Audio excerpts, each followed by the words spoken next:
హైడ్రాకు high power ఆక్రమణల తొలగింపునకు సర్వాధికారాలు నోటీసులు కూడా జారీ చేసేలా రెవెన్యూ ఇరిగేషన్ ఆర్ఎండ్బి జిహెచ్ఎంసీ పంచాయతీరాజ్కు పురపాలక శాఖ లేఖ చట్టంలో మార్పుల అధికారాల బదలాయింప న్యాయ సలహా కోరిన రెవెన్యూ అధికారులు హెచ్ఎండిఏలోని 3532 చెరువులు హైడ్రా కిందకే. హైకోర్టు నియమించిన కమిటీ తన నివేదికలో గోపన్పల్లిలోని గోసానికుంట చెరువు గురించి పేర్కొన్న అంశాలు.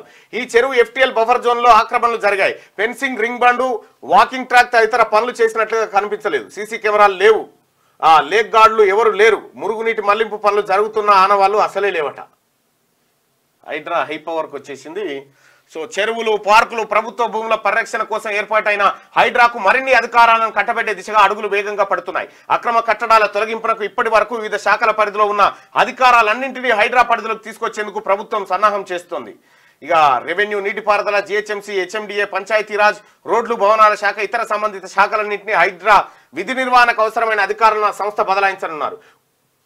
ఉదాహరణకు ఇటీవల దుర్గం చెరువు ఎఫ్టీఎల్ పరిధిలో ఉన్న భవనాల తొలగింపునకు సంబంధించి రెవెన్యూ అధికారులు నోటీసులు ఇచ్చారు. అయితే ఇక నుంచి నోటీసులు ఇచ్చే అధికారాన్ని కూడా రెవెన్యూ నుంచి హైడ్రాకు బదలాయించారన్నారు.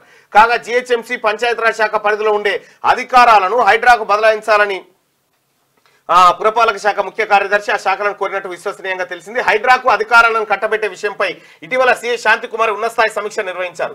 ఈ అక్రమ కట్టడాలు, ఆక్రమణల తొలగింపు విషయంలో ప్రభుత్వ ఆస్తుల సంరక్షణకు సంబంధించి హైకోర్టు ఆదేశాల మేరకు సమగ్ర కార్యాచరణ ప్రణాళిక రూపొందించే విషయంపై ఆగస్టు 29న ఈ సమీక్ష జరిగింది. ఈ సందర్భంగా ఆక్రమణల తొలగింపుపై నీటిపారుదల, పురపాలక, పంచాయతీరాజ్ శాఖలు, జిహెచ్ఎంసీ, హెచ్ఎండిఏ ప్రస్తుతం వేర్వేరుగా నోటీసులు ఇచ్చినాయి. కబ్జాలమయం, కలుషితం. ఇక ఆక్రమణలు బారిన చెరువులు, అసంపూర్తిగా మురుగునీటి మళ్లింపు పనులు, రక్షణ చర్యల కరువు, సీసీ కెమెరాలు లేవు. ఇక కాలుష్య కాసారంగా హస్మత్పేట జలాశయం, దుర్గంధభరితంగా కూకట్పల్లి అంబీర్ చెరువు.